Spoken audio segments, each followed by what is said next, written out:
presbítero Diego Alves, que a comunidade já conhece, membro da Igreja Presbiteriana de São Cristóvão, candidato ao Ministério da Palavra e dos Sacramentos, e que tem desenvolvido a sua candidatura em meio ao nosso periférico do Rio de Janeiro. Ele já teve alguns tutores ao longo da caminhada, e que coube a mim a honra e a alegria de ser o seu tutor nessa fase final no seminário, né? Uma fase importante, difícil, mas cremos que ele será muito bem sucedido. Que nós possamos ouvi-lo com toda a atenção, distinção que ele merece. E que nos lembremos que ao orarmos, suplicarmos pela iluminação do Santo Espírito, e quando nosso irmão assumir o púlpito, a maior autoridade no momento será ele, porque ele falará em nome de Deus e nos trará a sua palavra. Então, que todos nós possamos ser edificados. Querido irmão, Deus abençoe, nós vamos orar agora. Amém. Pertinho. Pai amado e Deus bendito, te suplicamos, ó Deus, pela iluminação do teu Santo Espírito. Sê, Senhor Deus, com teu servo. Ele já preparou a palavra, ele já estudou, e ele não trará nada aqui que não tenha edificado o seu coração antes. Portanto, conceda a ele paz, tranquilidade, conceda a ele sabedoria, e que nós, ó Deus, possamos ouvi-lo e sermos fortalecidos, edificados e desafiados por tua palavra. É o que nós te rogamos, em nome de Jesus. Amém. Amém. Deus abençoe. Amém. Ah? Bom dia, irmãos, graça e paz. O texto que hoje falaremos é o texto de Daniel no capítulo 1. E os irmãos, para me acompanharem, normalmente eu estudo a Bíblia em casa pela NAA, que é a versão que a gente utiliza lá em São Cristóvão. Mas eu sempre tento, quando eu vou pregar em outra igreja, eu botei o texto principal aqui, está na ARA, então os irmãos não vão estranhar. Mas as citações, talvez, do meio do sermão, vão estar na NAA. Então, só para não causar estranhamento. O capítulo 1, a partir do versículo 1, vamos ler até o verso 21, o capítulo inteiro. O texto diz o seguinte: No terceiro ano do reinado de Jeoaquim, rei de Judá, veio Nabucodonosor, rei da Babilônia, a Jerusalém, e a sitiou. O Senhor lhe entregou nas mãos a Jeoaquim, rei de Judá, e alguns dos utensílios da casa de Deus. A este levou-os para a terra de Sinar, para a casa do seu Deus, e os pôs na casa do tesouro do seu Deus.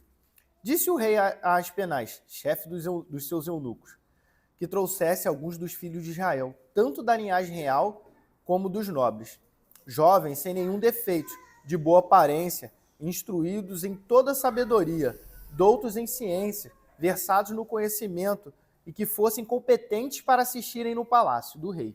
E lhes ensinasse toda a cultura e a língua dos caldeus.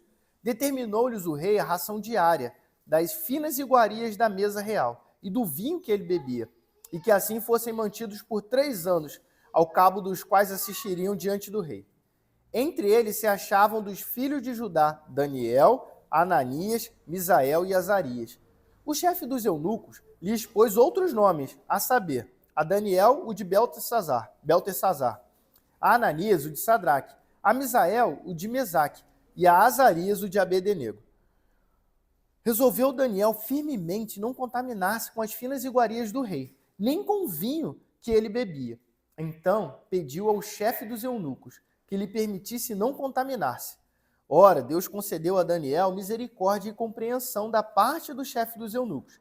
E disse o chefe dos eunucos a Daniel: Tenho medo do meu senhor, o rei, que determinou a vossa comida e a vossa bebida, porque pois veria ele o vosso rosto mais abatido do que o dos outros jovens da vossa idade. Assim poreis em perigo a minha cabeça para com o rei. Então disse Daniel ao cozinheiro-chefe, a quem o chefe dos eunucos havia encarregado de cuidar de Daniel, Ananias, Misael e Azarias: Experimenta, peço-te, os teus servos 10 dias, e que nos deem legumes a comer e água a beber. Então se veja diante de ti a vossa aparência e a dos jovens, que comem das finas iguarias do rei. E segundo vires, age com teus servos. Ele atendeu e os experimentou 10 dias. No fim dos 10 dias, a sua aparência era melhor, e estavam eles mais robustos do que todos os jovens que comiam das finas iguarias do rei. Com isto, o cozinheiro-chefe tirou deles as finas iguarias e o vinho que deviam beber, e lhes dava legumes. Ora, a estes quatro jovens, Deus deu o conhecimento, a inteligência e toda a cultura e sabedoria, mas a Daniel deu inteligência de todas as visões e sonhos. Vencido o tempo determinado pelo rei para que os trouxessem, o chefe dos eunucos os trouxe à presença de Nabucodonosor. Então o rei falou com eles, e entre todos não foram achados outros como Daniel, Ananias, Misael e Azarias. Por isso passaram a assistir diante do rei. Em toda a matéria de sabedoria e de inteligência sobre o que o rei lhes fez pergunta, os achou 10 vezes mais doutos do que todos os magos e encantadores que havia em todo o seu reino. Daniel continuou até ao primeiro ano do rei Ciro. Irmãos, a gente está hoje no dia do adolescente presbiteriano, e a chegada à fase da adolescência é um desafio para todos nós. Foi um desafio para nós há muito tempo para mim, já há menos tempo para alguns irmãos, há mais tempos para outros, mas para os nossos adolescentes hoje é um desafio, porque você não é pequeno demais para algumas coisas que você gostaria de fazer, como sair sozinho, talvez viajar, ir para algum lugar, mas você é velho demais para continuar fazendo as coisas que você talvez ainda goste, como brincar, se divertir com coisas mais triviais e mais simples, e isso gera muita confusão dentro dos nossos corações. É uma fase que pode parecer muito assustadora. O próprio ato, da gente falar que os adolescentes são estabanados ou desastrados está relacionado com isso. O seu corpo cresceu rápido demais agora e o seu cérebro tem que se acostumar com uma nova dimensão que você não tinha antes. Então você sai esbarrando, caindo, e isso tudo vai pressionando a gente. Não sabe ainda como se vestir, não sabe com o que vai trabalhar, não sabe como vai ser a próxima semana na escola. Os desafios, como o reverendo Marcelo falou, parecem triviais para a gente, mas são grandes para os adolescentes. E foram grandes para nós como adolescentes. E essa verdade, em certa medida, também ainda nos afeta hoje. Não da mesma forma que eles, mas nós mesmos também temos as nossas inseguranças. A gente está vivendo um momento muito complexo no mundo. Então, a gente está vendo na Europa, o oriental, conflitos, coisas que não se viam desde dos períodos da Grande Guerra, das grandes guerras. Temos visto desafios lá no Oriente Médio, crises políticas em todos os países, em todos os continentes. E em 2020, 5 anos atrás, a gente viu uma pandemia causando um grande terror nos nossos corações. Então, os adolescentes, por um lado, têm isso, nós também temos essas aflições, e isso pode gerar um grande terror em nosso coração. De fato, o mundo está uma bagunça para nós, de fato, é uma bagunça para os adolescentes também, e isso pode gerar uma sensação de desamparo em nós. E foi isso, um pouco. Essa sensação, ela é um pouco sufocante. Essa sensação que talvez os adolescentes tenham, de desamparo, essa sensação que talvez nós tenhamos de desamparo. E essa também era a sensação do povo de Judá, no ano 600 anos de Cristo, que foi aproximadamente a data que isso aconteceu. Desamparo. Eles se encontravam numa situação de forte tensão política, um conflito que era iminente diante deles, e uma queda que era certa. Eles sabiam que cairiam. Israel era o povo escolhido de Deus, o povo a quem Deus tirou como mão forte, mão poderosa do Egito. E esse povo agora, ele tinha atravessado o deserto por 40 anos e até que eles entrassem na terra. Esse era o povo de Deus que agora estava nessa situação. Mas lá atrás, quando esse povo estava para entrar na terra, já no final desse período do êxodo, no final desse período de transição, Deus havia falado ao povo, lá em Deuteronômio, no capítulo 28, é um grande texto, mas lá Deus deixa claro para aquele povo um aviso, que se eles parassem de ouvir a voz do Senhor, deixando de cumprir os seus mandamentos e se entregassem aos falsos deuses, ele derramaria sua ira sobre toda a nação e os desterraria novamente. Aquele povo que ele trouxe do Egito, ele desterraria novamente e os espalhando entre as nações. O homem muda, o tempo passa, mas Deus não muda, ele não muda a sua palavra. Ele pode ser tarde em irar-se, mas ele cumpre aquilo que ele falou. E aconteceu que o povo de Israel não se manteve firme. Em determinado tempo, aquele povo se afastou e foi procurando servir outros deuses e parou de ouvir a voz do Senhor. E então, em torno dessa época, do ano 600 a.C., Nabucodonosor veio a Jerusalém, como nós vemos aqui no texto, e a sitiou. E o Senhor os entregou nas mãos dele, de Nabucodonosor, a Jeoaquim, rei de Judá, e alguns dos utensílios da casa de Deus. E então, Nabucodonosor levou esses utensílios para a terra de Siná, para o templo do Deus dele, um Deus que não era o Deus do povo, e os pôs na casa do tesouro do seu Deus.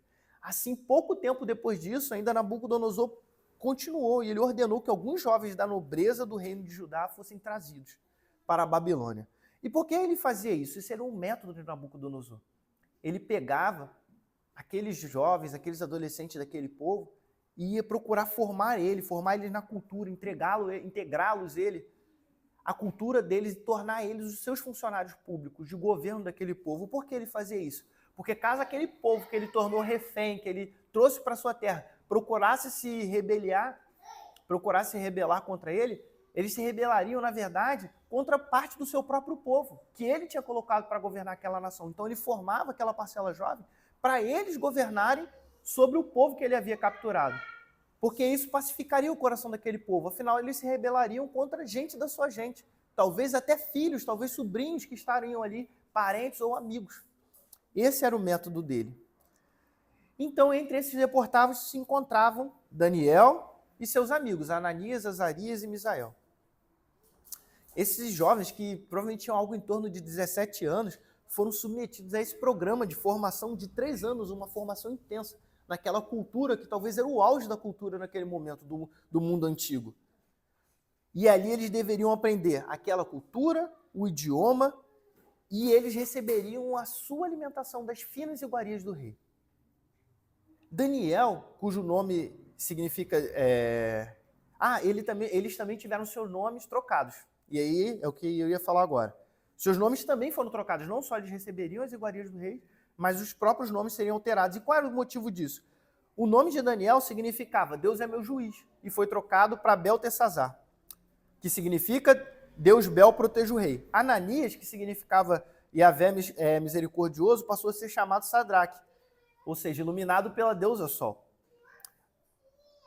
Misael, que significava quem é como Deus, teve o nome substituído para Mesaque, e que passou a significar quem é como Vênus. Azarias, que significa Yahvé ajuda, botaram o nome de Abidnego, que é servo de nego. Ou seja, procuraram já começar a alterar a identidade daquele povo, demonstrando assim que eles desejavam que esses jovens, que esses adolescentes, eles tivessem a ligação com o Deus de Israel rompida, sendo transformada. Eles queriam anular essa ligação que eles tinham anterior. Mas Daniel, buscando ser fiel à lei de Deus, ele decidiu firmemente não se contaminar com as iguarias do rei. Mas por que não se contaminar com as iguarias do rei? O que isso significava? Aquelas iguarias, elas provavelmente continham alimentos que eram proibidos pela lei, como camarões, como carne de porco, pela lei dietética, a qual Deus tinha imposto ao seu povo, porque era o melhor para o seu povo naquele momento. Então Daniel, sabendo que teria de se contaminar com aquilo, para se alimentar das finas iguarias do rei, ele se decidiu se manter puro, se manter fiel, cumprindo a palavra de Deus. Então eles conseguiram, mediante a aceitação do chefe, eles conseguiram uma experiência de 10 dias. E qual foi o resultado dessa experiência de 10 dias? Eles estavam melhores e mais robustos do que os outros que se alimentaram da iguaria dos reis. E a partir daí eles conseguiram que todo esse período da formação deles, eles se mantivessem puros, eles não se contaminassem com nada. Então, enquanto todos os outros ali estavam se alimentando das iguarias do rei, eles se mantiveram puros, se mantiveram firmes. E o que aconteceu com eles? Eles ganharam proeminência entre todos os seus companheiros e passaram a servir o rei. E Daniel permaneceu no seu posto até o reinado de Ciro. Sabe por que essa informação é relevante? Porque significa que Daniel passou por 4 reis babilônicos E quando o rei da Babilônia caiu, a proeminência dele era tão grande que o reinado caiu, mas ele permaneceu. Porque Ciro já era persa. Então ele ficou tão proeminente naquele reino que ele atravessou e continuou ainda servindo no próximo reinado. Nesse texto, vemos que a situação de Daniel e seus amigos era um pouco desanimadora naquele momento. A vida deles havia repentinamente mudado, se alterado. O povo havia perdido a liberdade. A terra natal deles estava à beira da destruição. E eles tinham sido retirados forçosamente das casas deles. E além disso tudo, aqueles adolescentes chegando naquela terra não sabiam ao certo o futuro deles. O que os esperava? Em todas essas situações, pareciam-se impulsioná-los para quê? Para se afastar de Deus. Como pode nós que servimos a Deus estar numa situação tão devastadora como essa? O que está acontecendo? De certa forma, nós entendemos bem a Daniel e seus amigos, pois estamos também nesse mundo permeado de coisas que nos impulsionam, que nos pressionam para nos afastarmos de Deus. E isso é válido para os adolescentes, mas também é válido para nós, que já somos mais velhos. Os adolescentes, talvez na escola, sofram as pressões que vão ser internas à escola dele, dos professores, dos outros alunos.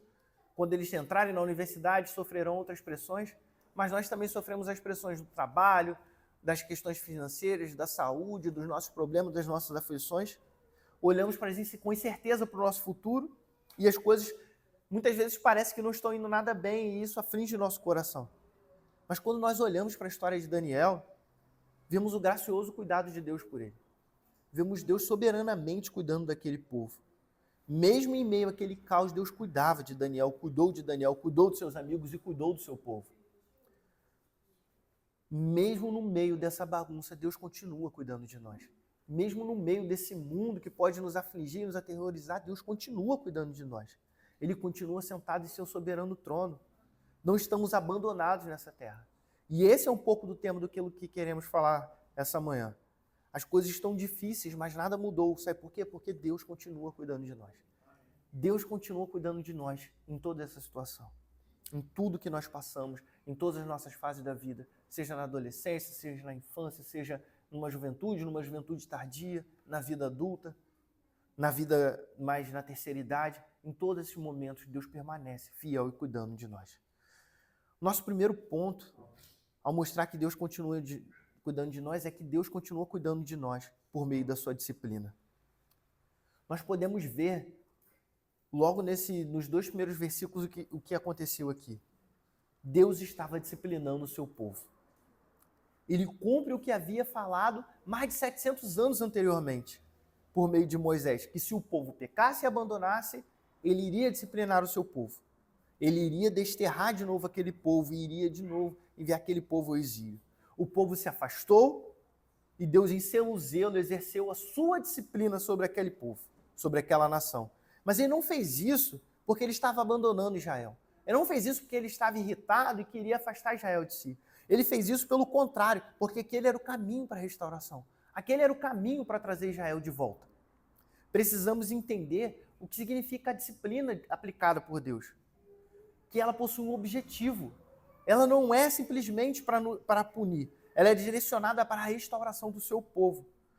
Normalmente tendemos a enxergar a disciplina como algo negativo, como algo punitivo, como algo de Deus contra nós, mas pelo contrário, ela é um ato de amor de Deus para conosco. É por meio da disciplina que nós somos reconduzidos de volta ao caminho correto. É assim que nós fazemos com os nossos filhos, é assim que Deus faz conosco, porque é assim que Ele nos ensinou. Lá em Apocalipse 3,19 está escrito: eu repreendo e disciplino aqueles a que amo. Portanto, seja zeloso e arrependa-se. É por meio do cuidado de Deus que nós somos preservados de ir pelo caminho da morte. É por meio dessa disciplina. Não devemos confundir a disciplina de Deus com a punição pelos ímpios. De fato, em breve, Cristo há de retornar. E aqueles que não se arrependeram, aqueles que seguiram por um mau caminho, aqueles que fizeram o mal, eles serão punidos por Deus e sofrerão a ira de Deus. Juízes injustos, maus governantes, assaltantes, todos aqueles que fazem o mal, abusadores, esses vão ser punidos se não se arrependerem, porque o pecado precisa ser punido. Isso não é disciplina, isso é punição. Mas para nós que servimos a Deus, existe a disciplina também. A disciplina é para o seu povo. E essa disciplina, essa justiça, ela visa a nossa restauração. A disciplina é para o filho. E isso acontece porque, de fato, sim, nós fomos salvos. Quando nós chegamos diante da cruz, nós fomos salvos do nosso pecado. Nós nos aproximamos, nos arrependemos e nos tornamos santos. Porém, ainda estamos presos a um corpo corrupto. Muitas vezes, mesmo diante disso, o nosso coração se inclina para o mal, nós nos afastamos e pecamos. Por isso viemos aqui todo domingo e nós temos o nosso momento de quê? De confissão de pecados para o nosso Senhor. Porque nós pecamos, nós falhamos. Esse é o famoso já e ainda não. Nós já somos santos, nós já somos salvos, mas por vezes nós caímos. E isso pode enfraquecer o nosso coração. Então, por conta disso, nós somos, por conta das nossas fraquezas, muitas vezes nós somos induzidos a confiar na nossa própria força. Mas o nosso Senhor, que nos ama e cuida de nós, está sempre pronto para nos trazer de volta. E muitas vezes que Ele vai fazer isso por meio da disciplina. Temos que entender que a disciplina é um ato ativo do nosso Senhor, é um ato ativo de Deus. E por ser um ato ativo, ela também significa e implica que muitas vezes ela vai nos causar dor. E por dois motivos ela não causa dor. O primeiro motivo é pela disciplina em si. A disciplina é muitas vezes dolorosa. Ela implica em, talvez, uma doença, talvez a própria exposição do nosso pecado, talvez um confronto ou coisas do tipo. É assim que nós fazemos com os nossos filhos. É melhor os nossos filhos tomar uma palmada na mão para ele não colocar a mão na tomada, ou você deixar ele colocar a mão na tomada e ele tomar um choque? Que a gente às vezes acha que é bobeira, mas pode gerar um problema que pode levar ao óbito. Então nós sempre fazemos esse caminho da disciplina com os nossos filhos, ensinando. Às vezes uma voz mais alta, um tom, mas isso fere a criança, em certa medida. Mas por que nós ferimos isso?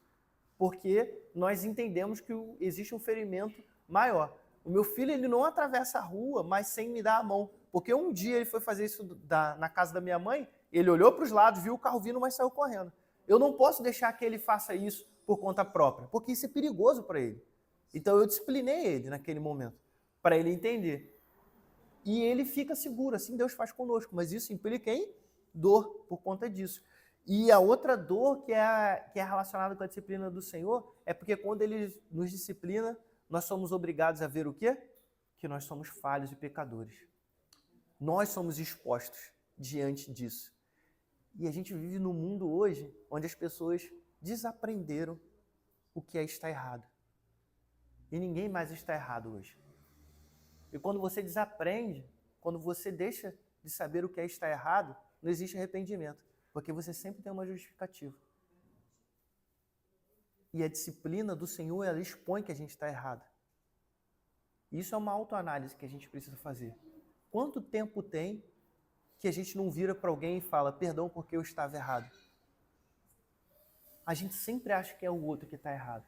Mas a disciplina do Senhor, ela serve para mostrar que não. Nós erramos, nós falhamos, nós tropeçamos. E nós temos que encarar isso no espelho, nós somos falhos. Isso dói, mas é uma dor que vem para o bem. Essa dor faz com que a gente pare de confiar nos nossos méritos e passemos a confiar nos méritos de Cristo, que são os méritos verdadeiros. A disciplina, ela não deve ser um motivo de tristeza. De fato, na hora ela entristece, mas ela é um motivo de alegria, porque o Pai disciplina quem ama.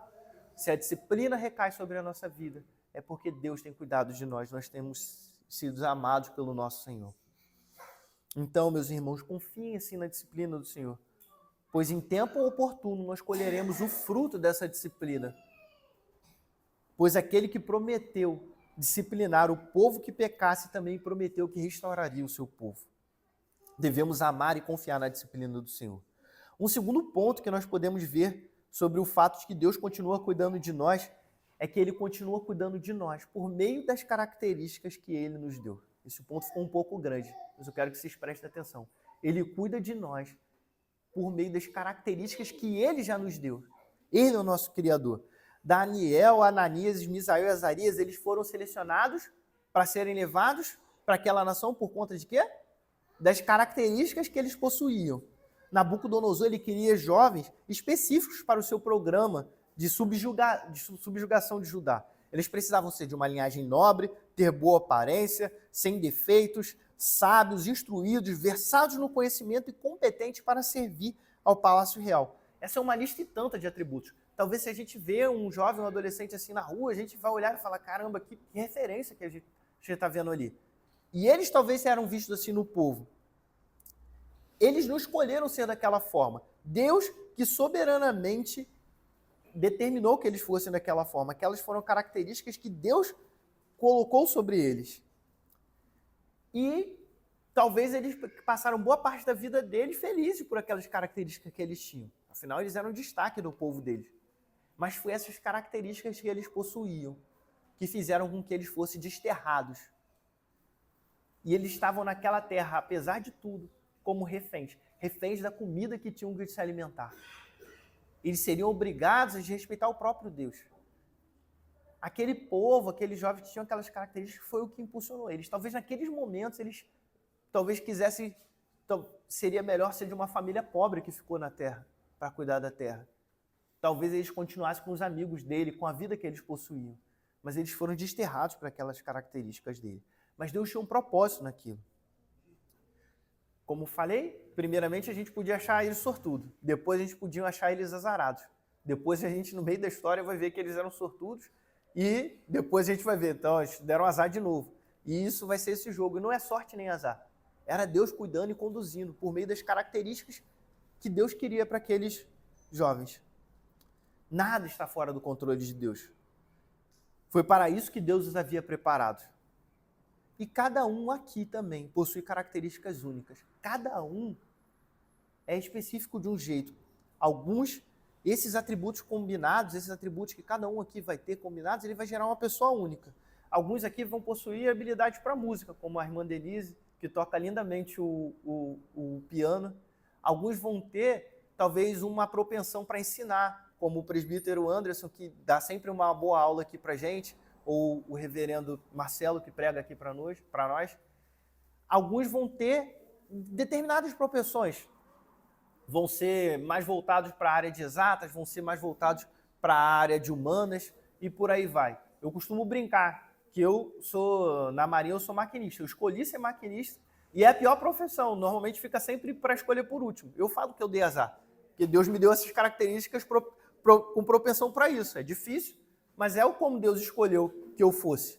E eu fui e segui aquilo para qual Deus me escolheu. Paulo diz, lá no capítulo 12 da Epístola aos Romanos, a partir do versículo 3, o seguinte: porque pela graça que me foi dada, digo a cada um de vocês, que não pense de si mesmo além do que convém. Pelo contrário, pense com moderação, segundo a medida da fé, que Deus repartiu com cada um. Porque assim como num só corpo temos muitos membros, mas nem todos os membros têm a mesma função, assim também nós, embora sejamos muitos, somos um só corpo e membros uns dos outros. Deus, ele nos chamou de diversidade. O corpo, ele não é um só membro. O corpo não é só braço, o corpo não é só pé, o corpo não é só olho. O corpo, ele é diverso. E por isso que Deus nos chamou dessas características, com características diferentes para aqui, para compor a realidade da igreja. Nós fomos chamados assim, em diversidade para servir. Deus fez assim. E nós somos chamados a confiar nisso. No entanto, muitas vezes, meus irmãos, somos tentados a lutar contra Deus e a não nos conformar com a pessoa que Ele nos fez ser. Muitas vezes nós somos confrontados e queremos ser aquilo que nós achamos que seríamos melhores. Achamos que sabemos mais do que o nosso Criador. O profeta Isaías, lá no seu livro, no capítulo 45, do verso 9 ao 12, ele nos alerta sobre isso, dizendo: ai daquele que discute com o seu Criador, sendo um simples caco entre outros cacos de barro. Será que o barro pergunta ao oleiro: o que você está fazendo? Ou diz: este seu vaso não tem alça. Ai daquele que diz ao seu pai: por que você gerou? E à sua mãe: por que você deu à luz? Assim diz o Senhor, o Santo de Israel, que formou o seu povo. Por acaso vocês querem saber as coisas futuras? Querem dar ordens a respeito de meus filhos e a respeito das obras das minhas mãos? Eu fiz a terra e criei nela o ser humano, e as minhas mãos se estenderam os céus e todos os seus exércitos. Eu dei as minhas ordens. Deus nos criou. Deus, ele nos fez como ele quis fazer. E pode o vaso dizer ao olheiro como ele deveria estar fazendo? Não, meus irmãos, nós devemos nos conformar à forma que ele fez. E não falo nos conformar no sentido triste da palavra, Deus me fez assim, eu tenho que me aceitar isso. Não, nós temos que nos conformar confiando no que ele fez da melhor maneira que ele nos fez. O problema não é o que o Criador perfeito fez. O problema é que o Adão caído, que vive dentro de nós, se recusa a aceitar a maneira como foi criado. Nem sempre as suas habilidades elas vão estar despertas da melhor maneira possível. E isso, para a gente, muitas vezes, como adolescente, que a gente está se descobrindo, é muito complexo. Isso, muitas vezes, para a nossa vida, quando a gente já está adulto, chegando na igreja, querendo atuar ou no trabalho, é muito complexo. Mas nós devemos confiar no nosso Senhor. Os nossos talentos, muitas vezes, não necessariamente serão tão claros como para um músico ou para algumas profissões para ciências ou algo do tipo. Mas ela está lá. Deus fez cada um com um talento, com uma propensão. Seja cuidar, seja muitas vezes o cuidar da igreja, um bom pintor, um bom marceneiro, ou coisas do tipo, e a gente não sabe como a gente vai contribuir para o reino. Mas Deus, ele nos fez perfeito, e nós temos que confiar nisso, porque no meio disso ele cuida da gente. Não devemos ficar desanimados com as nossas características e vendo as nossas dificuldades, e que muitas vezes nós não gostaríamos de ter, e procurando habilidades que não possuímos. Como se a gente estivesse falando para Deus, Deus, a gente tinha que ser assim, desse jeito, eu tinha que ser igual fulano. Não, você é exatamente do jeito que Deus queria que você fosse.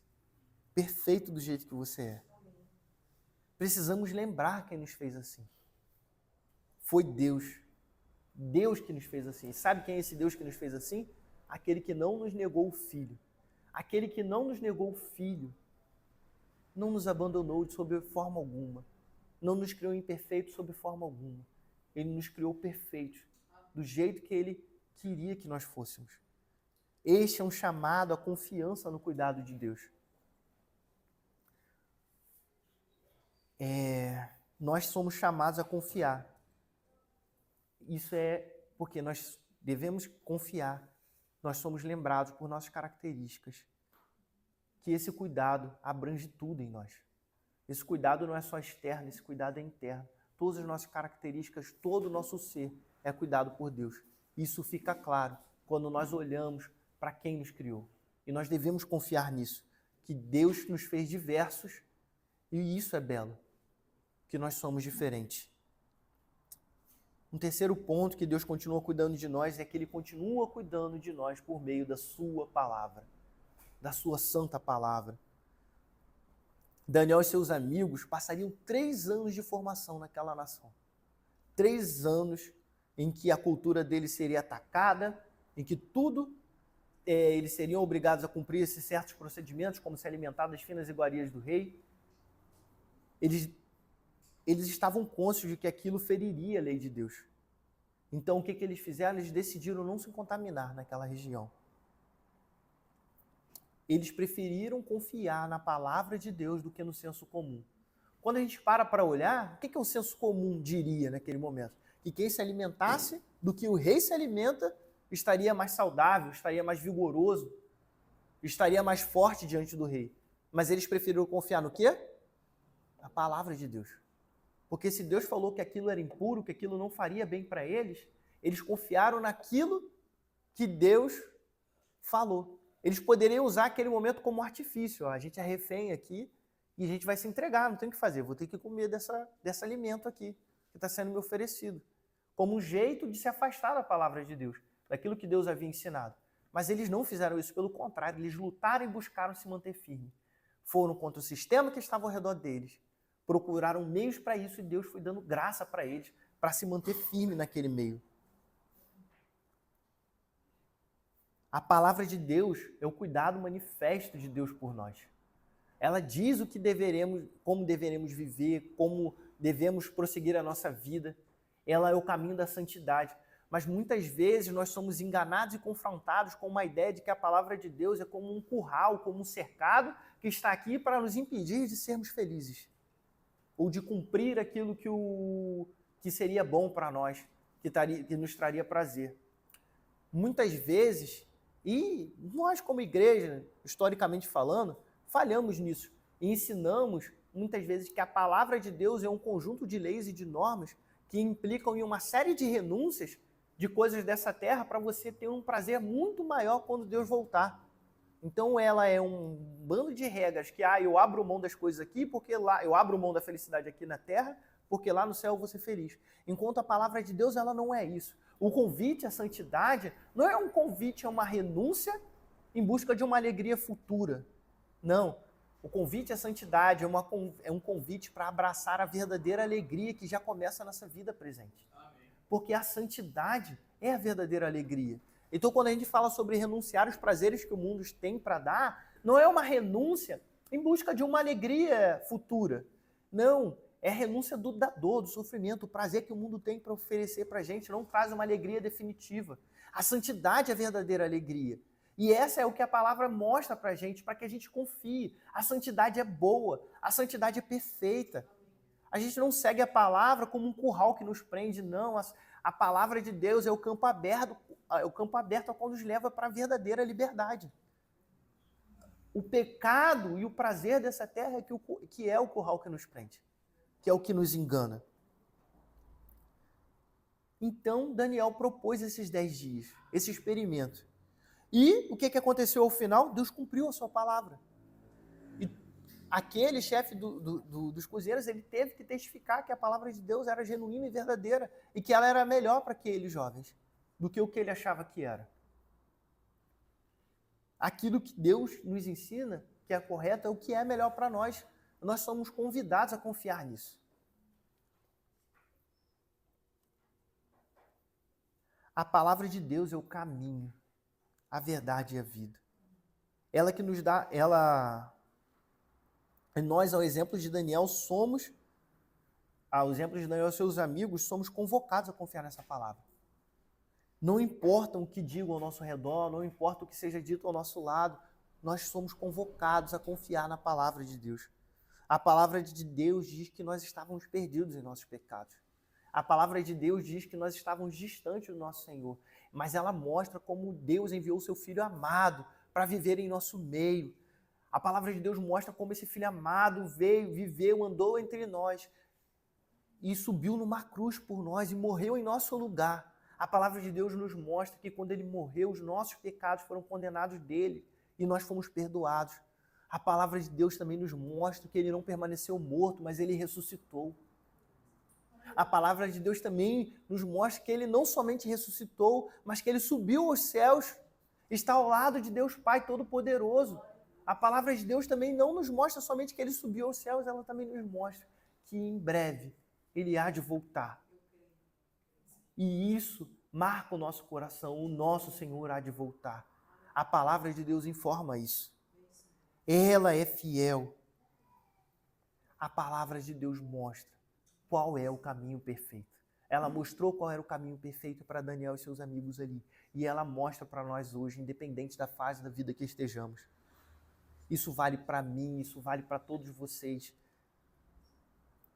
O senso comum da cultura que nos cerca se oporá a essa mensagem. Alguns vão dizer que nós temos que confiar nos nossos próprios méritos, que devemos ser bons. Uma frase comum, muito comum, que eu tenho ouvido muito entre as pessoas que gostam de ajudar: sem caridade não há salvação, meus irmãos. Sem salvação não há caridade. Outros vão falar que tudo isso é uma fantasia de um povo que queria buscar na religião explicações para as coisas que a ciência explica hoje. E a ciência não consegue chegar nem perto de explicar tudo. Outros vão propor um sincretismo, falando que Deus é multiforme e é apresentado na sociedade de diversas maneiras, mas no final todos nós servimos a um Deus. Mas isso também não é verdade, porque não é o que a palavra nos ensina. A palavra de Deus, ela não faz sentido para o mundo. E devemos entender isso, sabe por quê?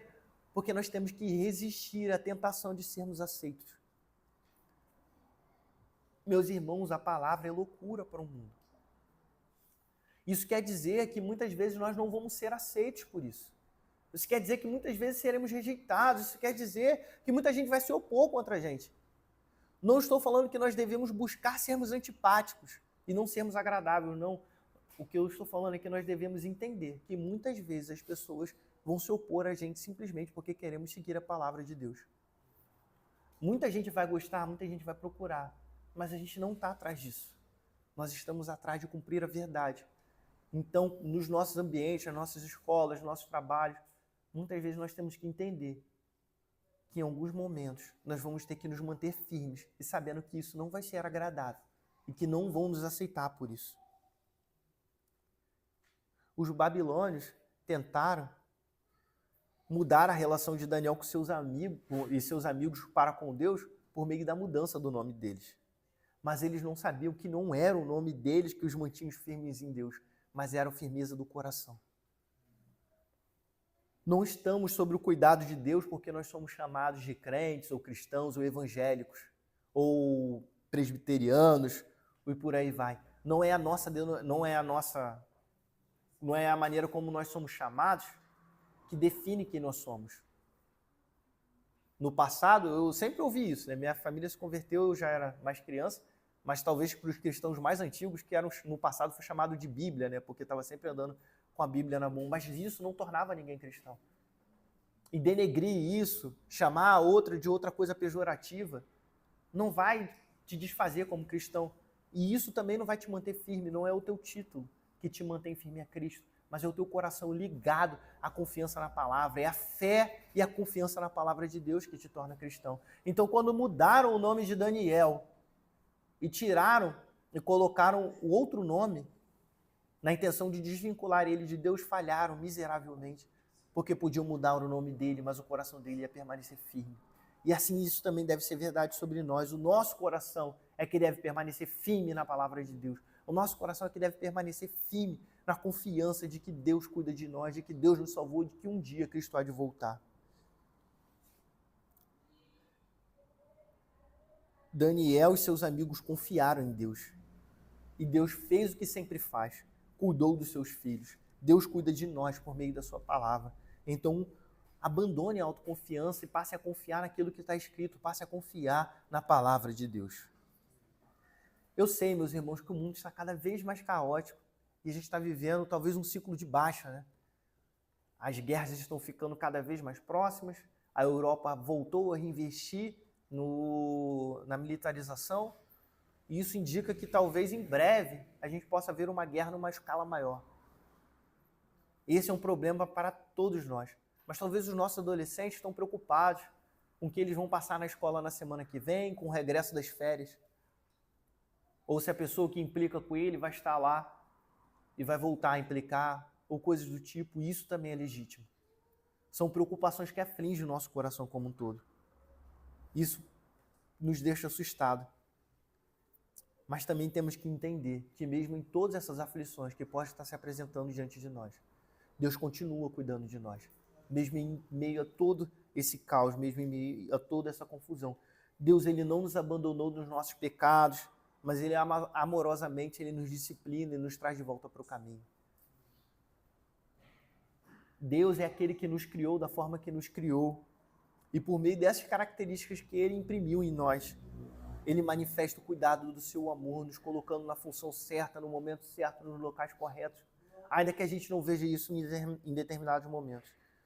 E além disso, ele nos deixou a sua palavra como um guia fiel, onde nós podemos ouvir Deus todos os dias falando ao nosso coração e nos guiando e nos mostrando o caminho pelo qual nós podemos e devemos andar. E nos relembrando da obra de Cristo na cruz. Irmãos, Deus cuida de nós. E a maior aplicação que nós podemos retirar disso em relação a essa verdade é que devemos confiar nesse cuidado. Não devemos nos entregar ao desespero. Nos dias fáceis e nos dias difíceis, ele se mantém continuamente cuidando de nós. Sei que nem sempre é fácil confiar. Nem sempre é fácil se manter firme nisso. O medo, a dúvida, as fraquezas, às vezes as três coisas nos atacam. E nos levam para o medo, para a desconfiança. Mas quando for difícil se manter firme, olhem para a mensagem da cruz. Olhem para o que ele fez lá, para o Deus que subiu na cruz, e aquele que nunca e jamais nos abandonará. Quando estiver difícil confiar em qualquer coisa, confie na cruz, porque essa mensagem não muda. Essa é a verdade. Quando tudo estiver desabando, olhem para a cruz de Cristo e lembrem quem é o nosso Deus. Vamos orar mais uma vez? Senhor, eu te agradeço, Pai, pela tua palavra, eu te agradeço pelo teu cuidado e peço que essa palavra se firme em nosso coração, ó Pai, e que a mensagem da cruz seja o maior lembrete de que o Senhor nos ama e de que o Senhor cuida de nós. E que por meio dessa palavra, Pai, possamos andar confiantes, Pai, nesse mundo que nos cerca, nesse mundo que se opõe a nós, nesse mundo que se opõe ao Senhor, Pai. E que essa confiança renove a nossa esperança de que um dia o Senhor há de vir nos buscar, Pai. Que possamos andar reunidos e unidos nessa esperança, Pai. Confiante no Senhor. Enche o nosso coração da alegria que vem do alto, Pai. É o que te pedimos e te agradecemos em nome de Jesus. Amém.